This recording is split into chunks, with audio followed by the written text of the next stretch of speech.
اب وہ کیوں ہوتی ہے اس کی وضاحت خواجہ صاحب خود کر سکتے ہیں. ان کو موقع ملے گا اور موقع دیا گیا. ان کو کئی مرتبہ دعوت دی گئی کہ جو سوالات تھے ان کا وہ جواب دیں اور نیب کو مطمئن کریں تاکہ نیب اس نتیجے پہ پہنچے کہ ان پہ کوئی چیز بنتی نہیں. وہ سوالات تھے ان کا وہ جواب دیں اور نیب کو مطمئن کریں تاکہ نیب اس نتیجے پہ پہنچے کہ ان پہ کوئی چیز بنتی نہیں ہے. لیکن لگتا یہ ہے کہ وہ نیب کو مطمئن نہیں کر پائے اور جس قسم کا ان پر جو الزام تھا منی لانڈرنگ کا اور ایسٹس بیونڈ مینز کا، اس کا وہ کوئی تسلی بخش جواب نہیں دے سکے. اب اگر وہ ٹریل دے دیتے، منی ٹریل دے دیتے، اگر وہ وضاحت پیش کر دیتے تو شاید یہ گرفتاری کی نوبت نہ آتی. نیب نے یقیناً ان کے پاس تفصیلات ہوں گی، وہ آپ کے سامنے آ جائیں گی اور ڈاکٹر بابر اعوان صاحب بھی ان کا ذکر کر دیں گے. لیکن وہ پراپرٹیز جن پہ سوال اٹھائے جا رہے ہیں ان کا جواب وہ خود ہی دے سکتے ہیں، کوئی اور تیسرا نہیں دے سکتا. ہم یہ کہہ سکتے ہیں کہ آج دیکھنے کی بات یہ ہے اور ہمیں آج سمجھ آتی ہے، مجھے خاص طور پر آج سمجھ آتی ہے کہ جب ہم بیٹھ کر اپوزیشن کی ان دو بڑی جماعتوں کے ساتھ گفت و شنید کر رہے تھے فیٹف کی قانون سازی پر، تو ہمیں حیرانی ہوتی تھی کہ فیٹف کی قانون سازی کا نیب کے قانون سے کیا تعلق جڑتا ہے. وہ علیحدہ چیز ہے اور یہ ایک علیحدہ چیز ہے، لیکن ان کو جوڑا جا رہا تھا. اب جیسے جیسے اکتا کھل رہا ہے، جیسے جیسے چیزیں سامنے آتی جا رہی ہیں، اس سے ظاہر ہوتا جا رہا ہے کہ وہ فیٹف کی ڈھال کو استعمال کر کے نیب میں رعایت، نیب قوانین میں ترامیم چاہتے تھے. اور پھر آپ نے دیکھا جب ہم نے اصرار کیا کہ اس میں آپ ان کو ڈی لنک کیجئے، ان کو کنیکٹ مت کیجئے، تو انہوں نے کہا کہ جی نیب پر اگر بات ہوگی، نیب کے قوانین پر اگر کوئی رعایت ملے گی تو ہم ووٹ کریں گے، اس کے علاوہ ہم فیٹف کی لیجسلیشن میں ہمیں کوئی دلچسپی نہیں. تو وہ obviously حکومت کو منظور نہیں تھا، تحریک انصاف کو، عمران خان صاحب کو منظور نہیں تھا. وہ ان کا مطالبہ مسترد ہوا اور آپ نے دیکھا کہ وہ پھر انہوں نے میٹنگوں سے علیحدگی اختیار کر لی اور وہ واک آؤٹ کر گئے. پھر بامر مجبوری مجھے وہ ڈاکومنٹ جس میں جو ان کا جوائنٹ ڈاکومنٹ تھا، جو پیپلز پارٹی اور مسلم لیگ نون کا ایک مشترکہ کاوش تھی جس میں 34 ترامیم کا مطالبہ تھا، وہ مجھے اسمبلی میں اس کا ذکر کرنا پڑا، اس کو پیش کرنا پڑا اور بتانا پڑا کہ آج یہ فیٹف کی قانون سازی میں اگر تعاون نہیں کر رہے تو اس کی بنیادی وجہ کیا ہے، بیسکلی اس کی وجہ کیا ہے. اس کی وضاحت مجھے کرنی پڑی اور میں بارہا انہیں کہتا رہا. خواجہ آصف صاحب ان میٹنگز میں خود تشریف فرما تھے، ان سے کہتے رہے کہ دیکھیے یہ کوئی کنیکشن بنتا نہیں ہے. لیکن آج پتہ چل رہا ہے کہ وہ اصرار کیوں کر رہے تھے اور وہ اصرار کی وجوہات کیا تھیں، کہ ان کو دکھائی دے رہا تھا کہ آئندہ آنے والے دنوں میں کچھ ایسی چیزیں سامنے آئیں گی جو مشکلات پیدا کر سکتی ہیں. اب حیران ہوں گے سب کہ وزیر اعظم پر یہ لوگ کہتے تھے کہ یہ کیا بات کر رہے ہیں، این آر او کا تذکرہ کرتے ہیں، این آر او کی کیا بات کرتے ہیں. آج آپ یہ سب تانے بانے جوڑیں، این آر او انفیکٹ ہے کیا؟ این آر او ریلیف کا نام ہے. این آر او ایک بچاؤ کا پروگرام تھا اور ایک اس کو اپنا وہ نجات کا ایک راستہ سمجھتے تھے، اس کی آڑ میں وہ آگے بڑھنا چاہتے تھے. حیرانی کی بات ہے جب کوئی نیب کارروائی تو تقاضا کر دیا جاتا ہے کہ سیاسی انتقام ہے. جب کوئی سوال پوچھتا ہے تو کہا جاتا ہے کہ ہم سے سوال پوچھا تو ہم اس ادارے کا گھیراؤ کر دیں گے. ہوتا کون ہے کوئی پوچھنے والا؟ دیکھیے ایسا ہوتا نہیں ہے. ہر مہذب معاشرے میں ہر آدمی اکاؤنٹیبل بھی ہے اور کوئی قانون سے بالاتر نہیں ہے.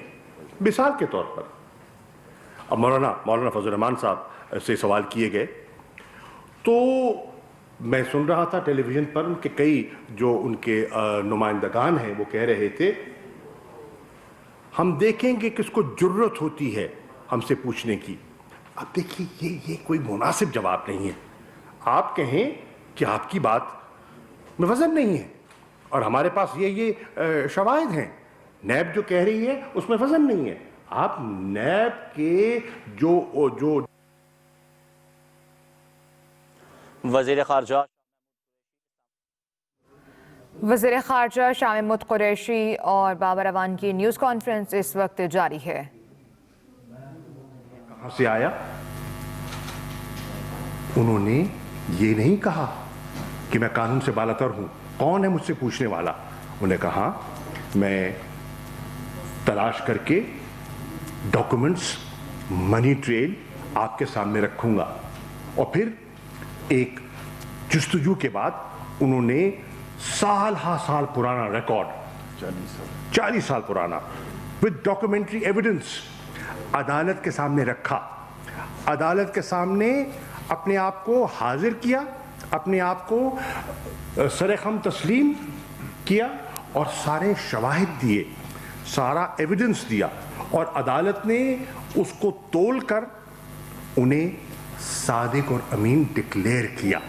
اپنے کہنے سے کوئی نہیں بن جاتا. عدالتی کارروائی کے بعد اپنے جوابات کے ذریعے، اپنی منی ٹریل کے ذریعے انہوں نے ڈاکومنٹری ایویڈنس کے لیے ثابت کیا کہ وہ واقعتاً صادق اور امین ہیں. میں سمجھتا ہوں یہ راستہ ایک سب کے سامنے ہے. اسی راستے کو اپنانا مناسب ہے. خواجہ آصف صاحب سے سوالات کیے گئے ہیں. میں سمجھتا ہوں یہ راستہ ایک سب کے سامنے ہے. اسی راستے کو اپنانا مناسب ہے. خواجہ آصف صاحب سے سوالات کیے گئے ہیں. وہ سیاسی انتقام کے پیچھے نہ چھپے.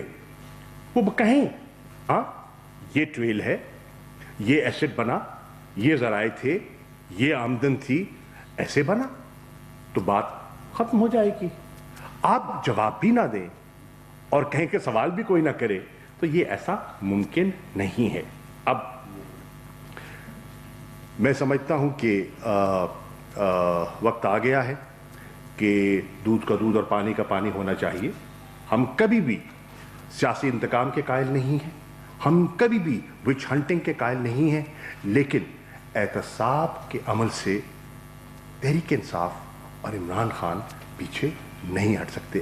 کچھ تفصیلات ہیں جس کے بارے میں ڈاکٹر بابر اعوان صاحب آپ سے مزید بات کریں گے. تھینک یو شاہ صاحب. بسم اللہ الرحمن الرحیم. میں صرف 4 پوائنٹس پہ آپ کے سامنے بات کرنا چاہوں گا. 5واں میرا ایک کامنٹ ہوگا اور ایک میں آپ کو دکھانا چاہتا ہوں یہاں پہ ڈاکیومنٹ جو آپ کو یہاں پیچھے نظر آ جائے گا اور اس کا ٹائٹل ہے سائیکل آف منی لانڈرنگ. آج مریم نواز صاحبہ نے یہ بات کہی ہے کہ ان کے والد کو اقامے میں جو سزا ہوئی وہ جائز نہیں ہے اور خواہ سزا ہو گئی. میں آج پاکستان کے لوگوں کے سامنے یہ وضاحت کرنا چاہتا ہوں کہ اقامہ اور اس کے فوائد کیا ہیں اور اسی کے لیے یہ سائیکل آف منی لانڈرنگ اس کی طرف ہی میں ریزیڈنسی کو کہتے ہیں، ایک رہائشی پرمٹ کو کہتے ہیں جو 2 طرح کے لوگ لیتے ہیں.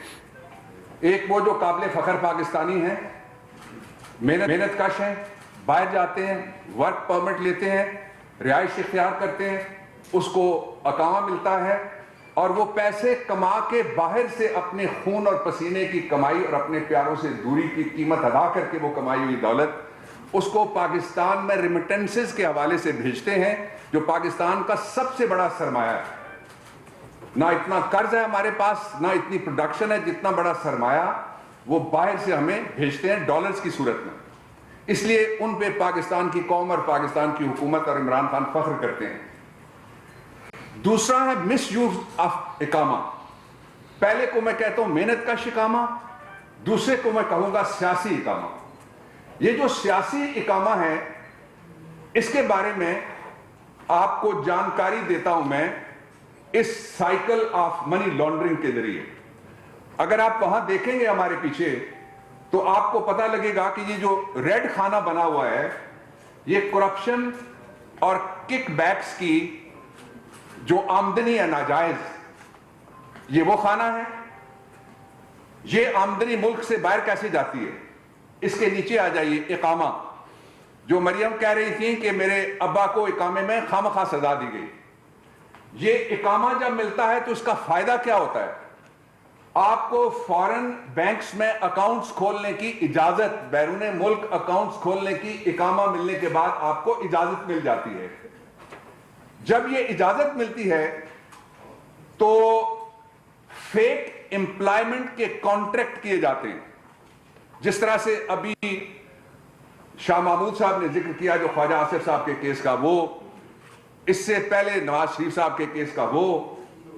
اور پھر کیا ہوتا ہے کہ یہ منی ٹریل جاتی ہے یہاں سے لوکل پیسے جو ناجائز کمائے ہوئے ہیں ان کو بیرون ملک جمع کرانے کے لیے.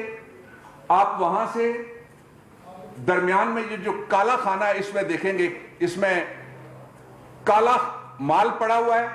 یہ اوپر جاتا ہے تو اس کو کہا جاتا ہے flight of capital out of country. اس کا مطلب یہ ہوا کہ آپ کے ملک سے پیسے اڑ گئے. اس کا مطلب یہ ہوا کہ آپ کا روپیہ مہنگا ہو گیا. اس کا مطلب یہ ہوا کہ دال، آٹا، چینی، انڈا، مرغی یہ سارے مہنگے ہو جائیں گے. اس کے بعد آپ ذرا نیچے آئیے گا، گرین کی طرف میں آپ کی توجہ چاہوں گا اور قوم کی توجہ چاہوں گا.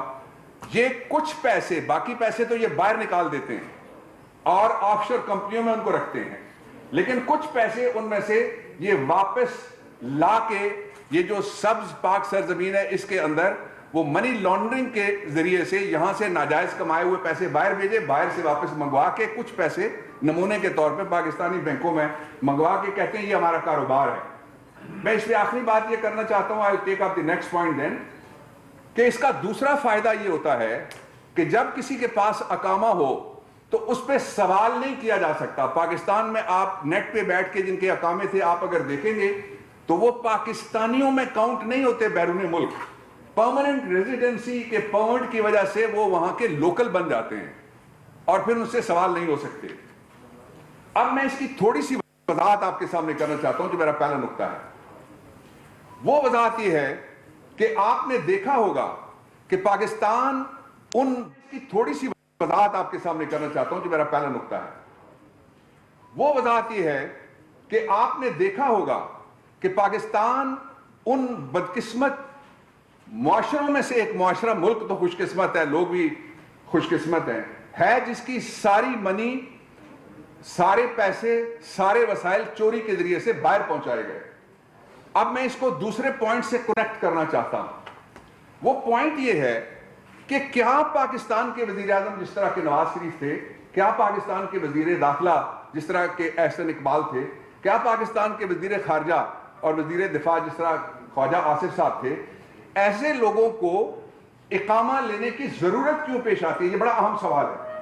اس لیے کہ یہ ابہام اور غلط فہمی پھیلائی جا رہی ہے پروپیگنڈے کے ذریعے سے کہ اقامہ رکھنا کوئی جرم نہیں ہے. میں نے پہلے ہی کہہ دیا محنت کا اقامہ اور ہے اور سیاسی اقامہ اور ہے. یہ جو پاکستان کے اعلیٰ ترین عہدیدار ہیں یہ جب اقامہ لیتے ہیں تو کیا ہوتا ہے؟ یہ ابھی انکشاف ہوا ہے، یہ جو تازہ کیس جس کے اوپر بات ہو رہی ہے اس میں، کہ جو تنخواہ ان کو ملی، آپ کو پتا ہے کہ دبئی جیسی جگہ، یو اے ای میں کسی جگہ تنخواہ کوئی کیش میں یوں جا کے ہاتھ میں نہیں پکڑا تھا.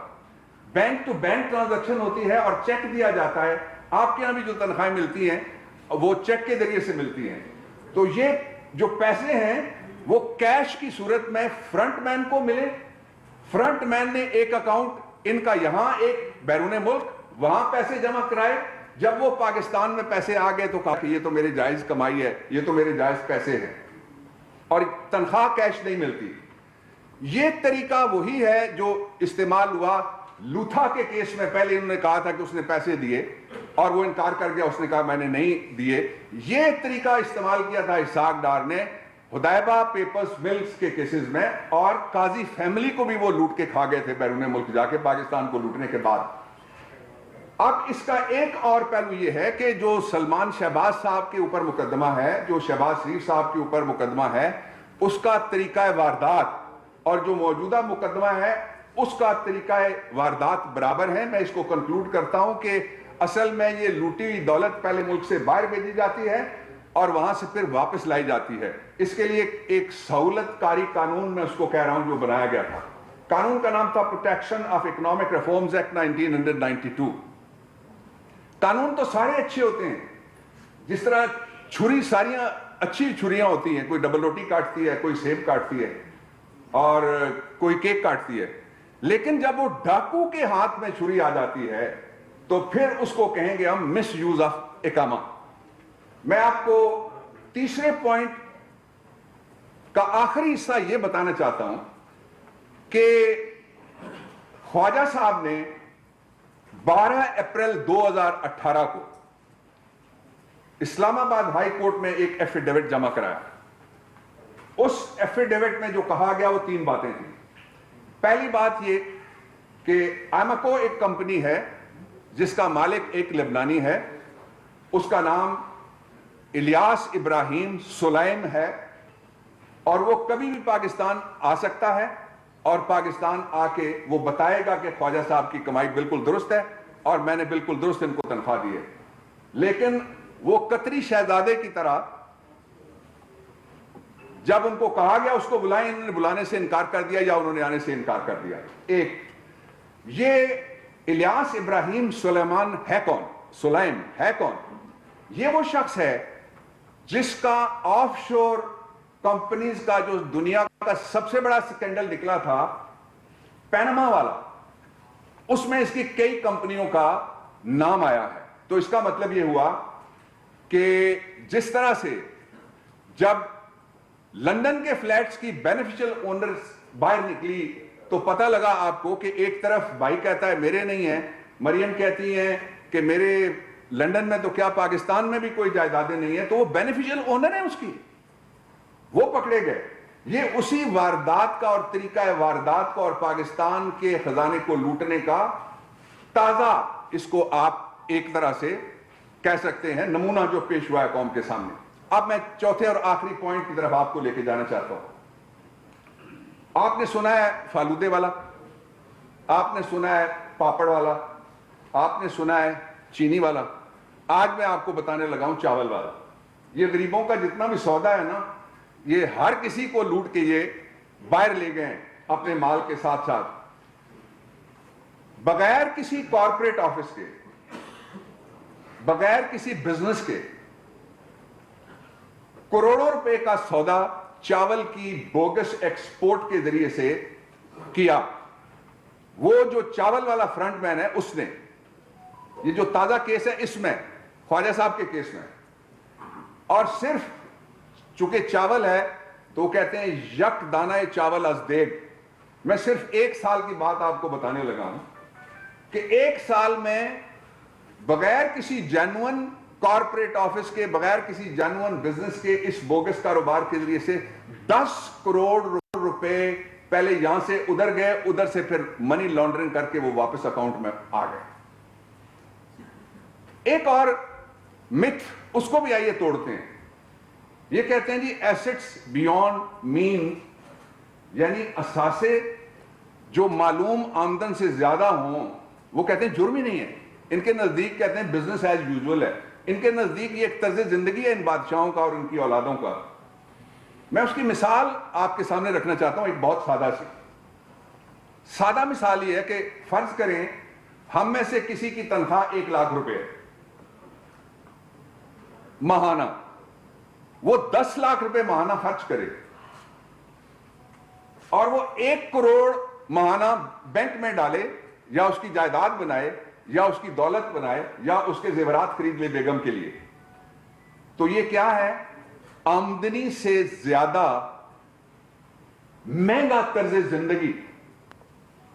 اب یہ جو آمدنی سے زیادہ مہنگا طرز زندگی ہے، یہ دنیا کے سارے ممالک میں جو آئین جہاں ہے، جہاں آئین نہیں ہے، جہاں ڈیموکریسی ہے، presidential form of the government ہے، living beyond known means of resources, یعنی آمدن کے معلوم ذرائع سے زیادہ خرچہ کر کے زندگی گزارنا، پرتعیش عیاشی والی زندگی گزارنا. تو آپ دیکھتے ہیں کیسے کیسے لوگ کپڑے پہن رہے ہیں، آپ دیکھتے ہیں کیسی کیسی لوگ، ان لوگوں کے پاس گاڑیاں ہیں، کتنے بڑے بڑے محلات میں یہ پورا ٹبر شریف خاندان کا رہ رہا ہے. تو اسی لیے تو منو بھائی نے انہی کے لیے کہا تھا، لیونگ بیونڈ مینز والوں کے لیے، کہ 30 کنالاں دی کوٹھی وچ 40 کتے 5 نوکر 20 کنیزاں کتھوں آئیاں. 30 کنالاں دی کوٹھی وچ 40 کتے 5 نوکر 20 کنیزاں کتھوں آئیاں. کتھے لگیاں اے ٹکسالاں کامیں لیزاں کتھوں آئیاں. ایک بات آخری میں کہنا چاہتا ہوں، پاکستان میں کوئی قانون سے بڑا نہیں ہے، کوئی قانون سے بالا نہیں ہے، کوئی قانون سے اوپر نہیں ہے. اس لیے جو لوگ یہ کہہ رہے ہیں کہ ہم، جس طرح مولانا فضل الرحمان صاحب ہیں، وہ دوسروں کو کہتے ہیں استعفیٰ دو، اب تو سارے اپنے بھائی کو نہیں کہتے استعفیٰ دو، اپنے بیٹے کو نہیں کہتے استعفیٰ دو، اپنے گھر کے لوگوں کو نہیں کہتے کہ استعفیٰ دو. وہ کہتے ہیں کہ میں جاؤں گا تو میرے ساتھ سارے کارکن ساتھ جائیں گے. کارکنوں پہ تو کوئی الزام نہیں ہے، غریبوں کے بچوں کو کیوں ڈھال بناتے ہو. اس لیے جس پہ بھی سوال اٹھے اس کا آسان طریقہ قانون اور آپ کا آئین بتاتا ہے. طریقہ یہ ہے کہ وہ قانون اور آئین کی عدالت میں کھڑا ہو، اپنے خلاف لگنے والے الزامات کو جھوٹا ثابت کرے. یہ چونکہ جھوٹ بولتے ہیں اس لیے عمران خان سے این آر او مانگنے کے لیے کبھی ڈال بناتے ہیں استعفے کو، کبھی ڈال بناتے ہیں پی ڈی ایم کو، اور کبھی ڈال بناتے ہیں یہ ہمارے ساتھ، جس کا شاہ محمود صاحب نے ذکر کیا، فیٹف کی گفتگو کو. ویسے بائی دا وے ہم تینوں گواہ ہیں اس کمیٹی کے ممبر کی حیثیت سے، کیا گفتگویں کرتے تھے. ہر گفتگو کے بعد کہتے تھے کہ اگر اس قانون کے ساتھ نیب کے دفتر پہ تالا لگا کے اس میں ایلفی ڈال کے چابی آپ نواز شریف کو دیں گے تو ہم آپ کو ووٹ دیں گے. جی انفارمیشن منسٹر صاحب. شکریہ جی. میں بس بہت ہی مختصر، کیونکہ ساری باتیں ہو گئی ہیں، میں صرف یہاں پہ ایک بات کرنا چاہوں گا کہ ہم نے یہ دیکھا اس طرح کہ شاہ صاحب نے اور عوان صاحب نے پوری آپ کو اس ٹرانزیکشن کا اور اس پورے آپریشن کا بتایا، اس نیٹ ورک کا بتایا، کہ ہم یہی دیکھتے ہیں کہ بدقسمتی سے جو ہمارے ماضی کے حکمران تھے انہوں نے اداروں کو اپنے ذاتی مفادات کے لیے استعمال کیا. انہی کے ذریعے، انہی کی سہولت کاری سے اپنی ناجائز دولت کو ملک سے باہر لے گئے، ملک کو غریب کیا، عوام کو غریب کیا. آج جو آپ اگر مہنگائی دیکھتے ہیں یا اور جتنے بھی مسائل ہیں، ہمارے ماضی کے حکمرانوں کی توجہ صرف پیسہ بنانے میں رہی. اب کل جو ہے، جیسے کہ آپ جانتے ہیں کہ سینٹ کا اجلاس ہو رہا ہے، اور یہ سینٹ کا اجلاس ریکویزیشن کیا ہے اپوزیشن نے، اور ان کے جو 6 نکتہ ایجنڈا ہے جو کہ ان کا ہے، ہماری طرف سے کوئی ایجنڈا آئٹم نہیں ہے.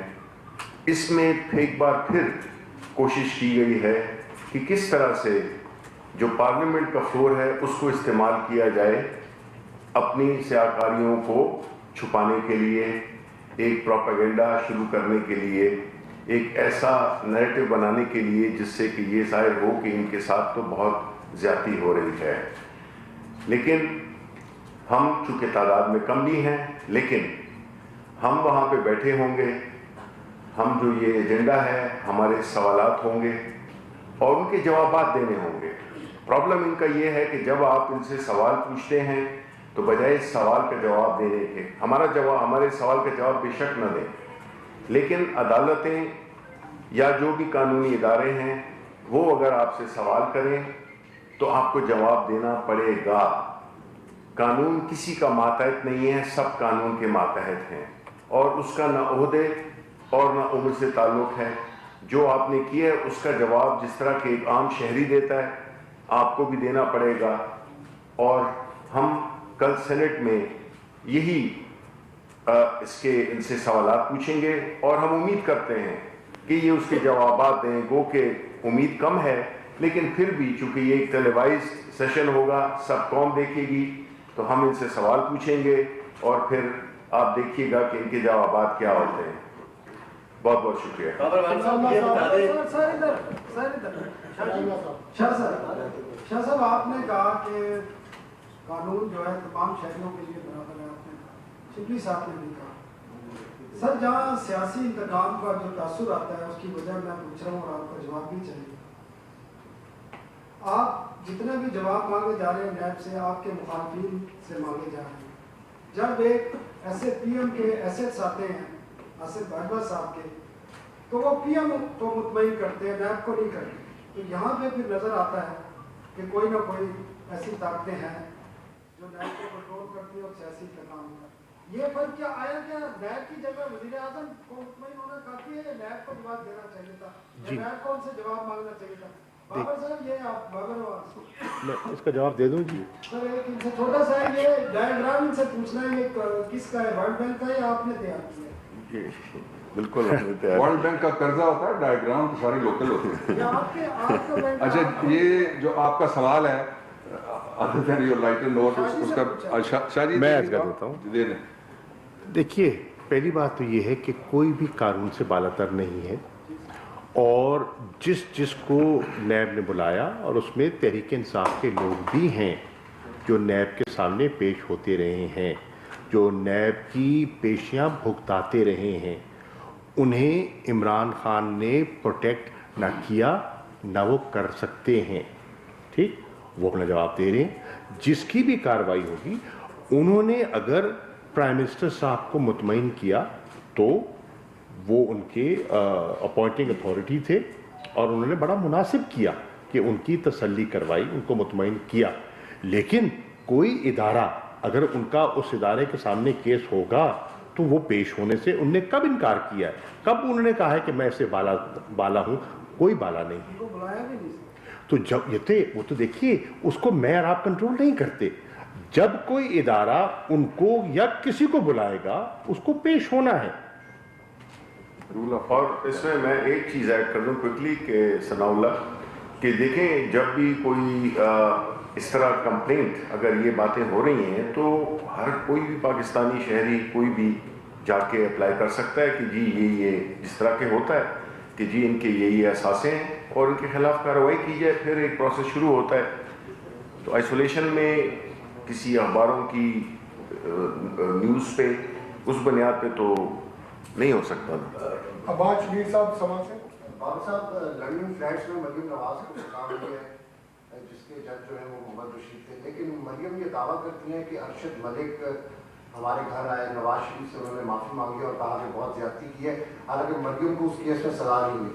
اور شاہ صاحب سے بھی اگر ساتھ ہی کنٹینیو کر لوں ایک سوال، شاہ صاحب مذاکرات ماضی کے اندر بھی ہوتے رہے، آپ کہتے ہیں این آر او نہیں دینا، تو کون سا ایسا فورم ہوگا اور کون سی ایسی بات ہوگی جہاں سے انیشیٹ ہوں گے مذاکرات؟ کیونکہ آپ کو اپوزیشن کی ڈیمانڈ کو پتہ ہے کہ کیا ہے اور آپ کو پتہ ہے کہ آپ لوگ کیا چاہتے ہیں۔ پارلیمنٹ دیکھیے، پہلی بات تو یہ ہے کہ ہم پہلے بھی کہہ چکے ہیں کہ ایک مناسب فورم، آپ کہتے ہیں کہ پارلیمنٹری ساورنٹی میں آپ بلیو کرتے ہیں، اپوزیشن ہمیشہ دعویٰ کرتی ہے، بالکل ٹھیک ہے، ایک بڑا مناسب فورم ہے جس میں سب کی نمائندگی ہے، اس فورم کو استعمال کیا جا سکتا ہے، اسے بروئے کار لایا جا سکتا ہے، نمبر ایک۔ نمبر دو، وہ کہتے ہیں کہ ہم مذاکرات پہ تب آئیں گے جب عمران خان صاحب مستعفی ہوں گے، اور تب مذاکرات کا آغاز ہوگا۔ اب یہ تو ایک ایسی شرط ہے کہ جس سے وہ خود ظاہر کر رہے ہیں اپنا ارادہ کہ مذاکرات سے وہ کترا رہے ہیں۔ کبھی کہتے ہیں کہ ہمیں اصلاحات چاہیے، جب ہم ان کو دعوت دیتے ہیں، اسپیکر دعوت دیتے ہیں کہ آئیے الیکٹورل ریفارم سے بات کر لیتے ہیں، تو آپ وہ دعوت قبول نہیں کرتے جی، اور پھر کہتے ہیں کہ یہ گفتگو نہیں کرتے۔ گفتگو کی آپ شرائط ایسی رکھیں 31 جنوری تک وزیر اعظم مستعفی ہو جائیں۔ ہم پہلے بھی کہہ چکے ہیں، میں آج پھر دوہرا دیتا ہوں کہ بھائی 31 جنوری کا انتظار کیوں کر رہے ہیں؟ عمران خان 31 جنوری کو مستعفی نہیں ہوں گے، نہیں ہوں گے۔